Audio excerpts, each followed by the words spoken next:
I do have a fair amount to talk about today, so bear with me. One of the hottest rumors going around the TM Master Cup Series paddock is that Team SAR USA is planning to absorb James Dalton Racing for the upcoming season. The terms of this supposed merger between Team SAR USA and James Dalton Racing would be that both teams would be using the same car under a different label. Under the TM Master Cup Series rules for both this year and next year, customer chassis are outlawed except by independent trophy runners. Naturally, you can expect that the competition took this news very well indeed. Star Team Nemoto, the Volpe Racing Team, and Hodges Walter Racing have filed a joint inquiry to the TM Master Cup Series officials to further investigate the details of the merger between Team SAR USA and James Dalton Racing. Volpe Racing Team and Hodges Walter Racing went a step further than that, and have suggested that Team SAR USA might actually be doing this as we speak, with the Rick Milligan Racing and Camelot Racing cars. After the initial tech inspection on Saturday, Team SAR USA, Rick Milligan Racing, and Camelot Racing were all told that their cars would be confiscated after the round of British Columbia in a couple of weeks' time. Flash Racing and Owen DeGamo Enterprises, the two Inglesby factory teams, have been told that they will also be a part of this independent deconstruction of their cars. However, both of those teams use Inglesby brand cars, the Inglesby Flashback M-Type for Flash Racing and Owen DeGamo's Juno AMX-5. Flash Racing and Owen DeGamo Enterprises have so far been very compliant. Team SAR USA has protested this move. This could quite possibly be one of the biggest controversies we have ever seen in the TM Master Cup Series. That is, of course, if one of those teams is found to be using a customer car, especially considering the high profile of the teams that have been named in this inquiry. Now, about the circuit. This is quite possibly one of the most treacherous tracks that the TM Master Cup Series cars have run on. This is a very narrow street circuit, and the TM Lights race on Saturday was, to put it lightly, a crash fest. Here are a couple of the danger zones that you might see crop up in today's race. The first area that I'm going to talk about is the pit exit. Watch Bruce Wilkinson, that yellow and green 171 car for Gravity Racing, merges right up into the black and white 56 of Curtis Darcy. Wilkinson and Darcy really don't have a whole lot of room before they join right in the pack. You see the two EV racing cars going very wide to miss them here. In the second danger zone, as we watch Shinji Tanaka, is turn 4. Here's why. There's a tire wall right there, very close to the track, and when you come flying around turn 4, you really don't have a whole lot of room to see what's in front of you. Several cars hit that in practice for both the TM Master Cup Series race and the TM Lights race. Another one of the danger zones is turn 9, and that is right near the pit entry. I've gone way too long. Dan, off to you. Thank you, Lance. Taking the Delano Pole Award in car number 26 would be championship leader Adrian Devereaux for Hodges Walter Racing, extending his points lead with the pole today. Devereaux gets a pretty good start. You'll notice Lewis Kingston started on the outside of the front row, his teammate Zelda Ashby in third, and Leonard Roderick, another Inglesby-powered car, in fourth. Devereaux gets a pretty good run down into turn 4. You notice that he gets a good run. He gets a very good run off that corner, and he just pulls a huge gap on Kingston. That 26 car is really flying off the start. Lewis Kingston and Zelda Ashby are driving the two Juno cars.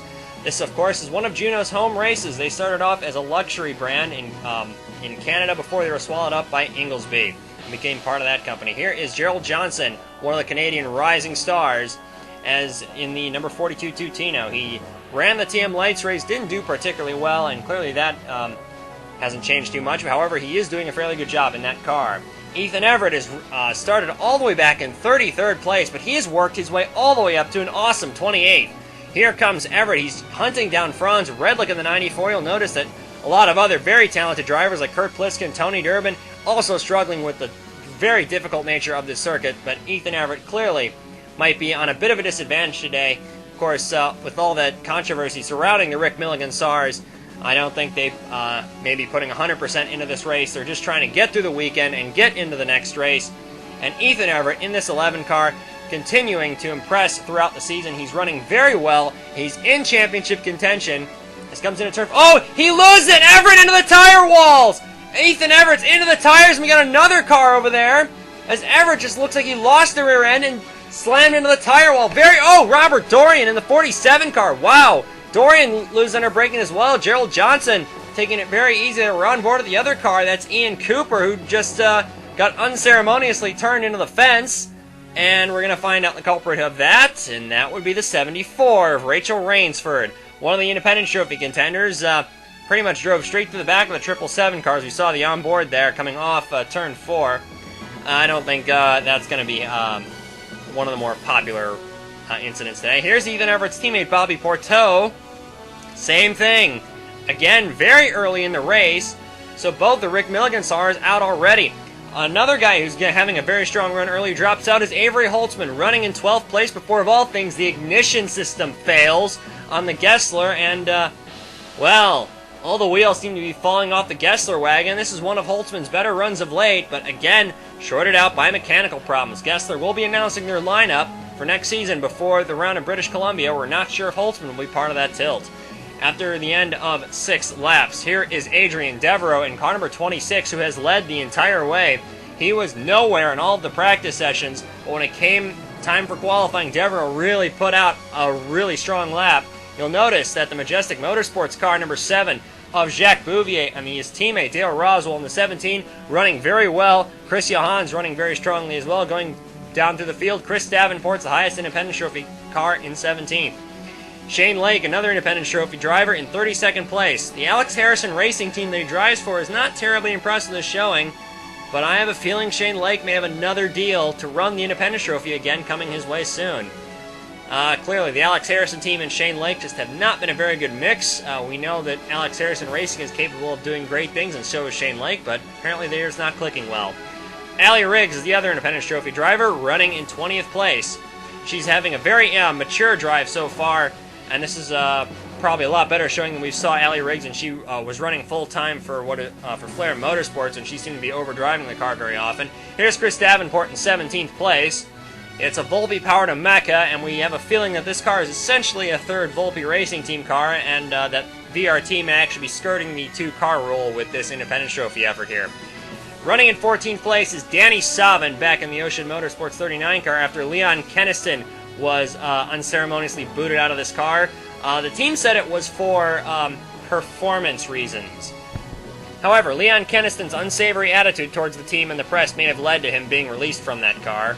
Danny Savin parted ways with Camelot Racing after Indianapolis. 38-year-old Alan Hodges announced that he will retire from full-time racing after this season is over, citing the fact that his 2 children are growing up and that he wants to focus on managing this team. Hodges has had a very good career so far, and he is certainly looks like he will go out with a bang. He is currently running in 5th place, and this is the man who will most likely replace him in the Hodges-Walter car. And when I say most likely to replace him, I mean that's the only name we've heard in line for that drive. Luciano Savarolo, who's currently driving the number 3 Bolden, might take this sponsor bill as well over to Hodges-Walter Racing next year. Davina Henton is running in 7th place and talking about advertising herself for a drive this year. This is a very good showing for the ex-Trevor Carrington driver. Volpe apparently wants a Davina Henton and Packer Carroll pairing. I don't think too many people have been impressed with Henton until now, that is. She's putting on a very good show so far here in Quebec. Zach Duff is not likely to keep his Volpe drives, judging by how his season's gone, but he'll probably be in the car behind him, Robert Dorian Zenos. Dorian has been in the wall a couple of times, and I don't think he's got a drive lined up full-time. He may have an Independence Trophy gig lined up. Kurt Pliskin pits on lap 8 from 24th place.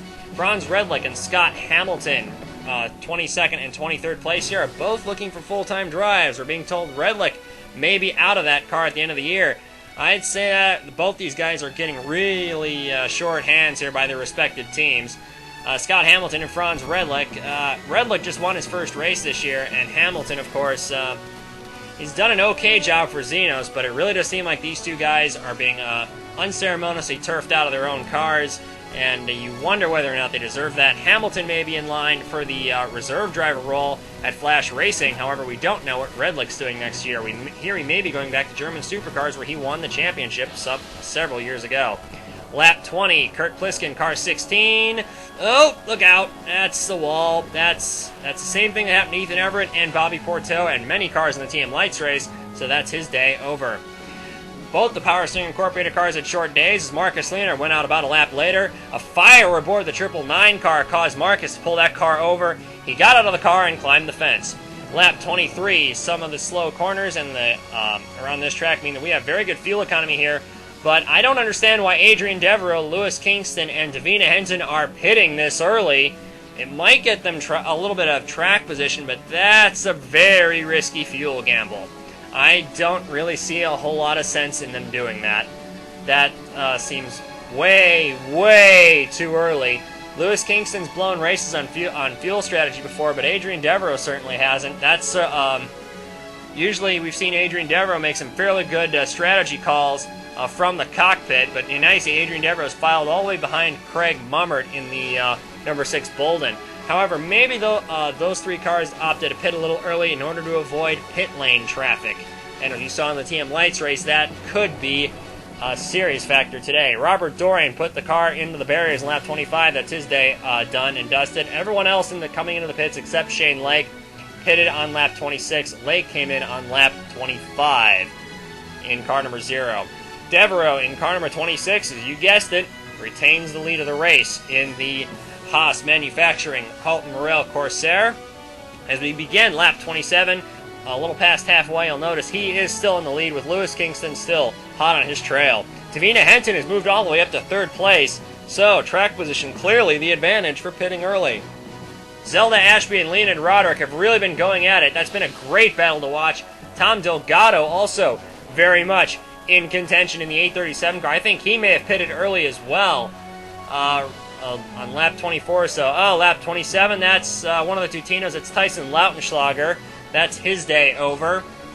And another unfortunate end for Tyson Lautenschlager. Long pit stops for both Ali Riggs and Luciano Salvarol took them well out of point-scoring contention. Davina Henton in car number 1 running in 3rd place, but you'll notice she's been reeled in by Zelda Ashby and Leonid Roderick. Ashby having a fantastic day so far, but also so is Davina Henton in this number 1 car.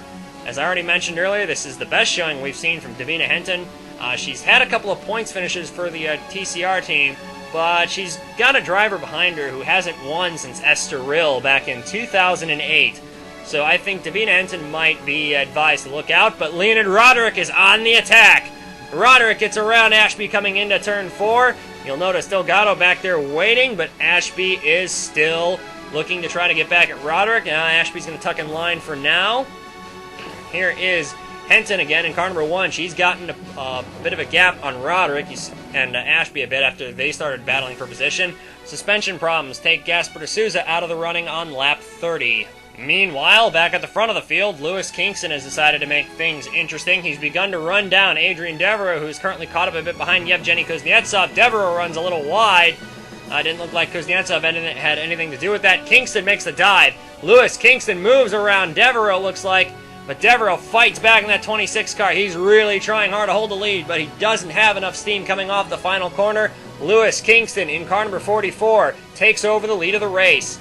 Now, looking back from Kingston's car, you'll see that he is pulling away from Devereaux, and Devereaux looks like he might be saving his stuff, but Lewis Kingston hits the pit lane several laps later. Michael Sykes, running in 9th place, climbed his way all the way through the field into 9th place. However, that's going to end after gearbox problems and his day in the STS. Both the Bill Barclay cars out of the race. Devereaux still in the lead. Davina Henton now in 2nd place has jammed up the field a bit, but now Henton hits the pit lane also for fuel. Well, that fuel gamble certainly didn't work. Pitting way too early may have been seemed the right thing to do, but clearly that has bit Adrian Devereaux as well. It's going to throw him all the way down into 17th place. So clearly this day has gone very, very poor for Devereaux so far. Zach Duff, car number 2. Oh, looky, there's his old buddy, Chris Johans, in car number 64. Gee, old feuds die hard, don't they? He's off the lead lap, I'd like to point out, in car number 2. He had a pretty long pit stop, and you'll notice he's not exactly making life too easy for Chris Johans in that 64 car.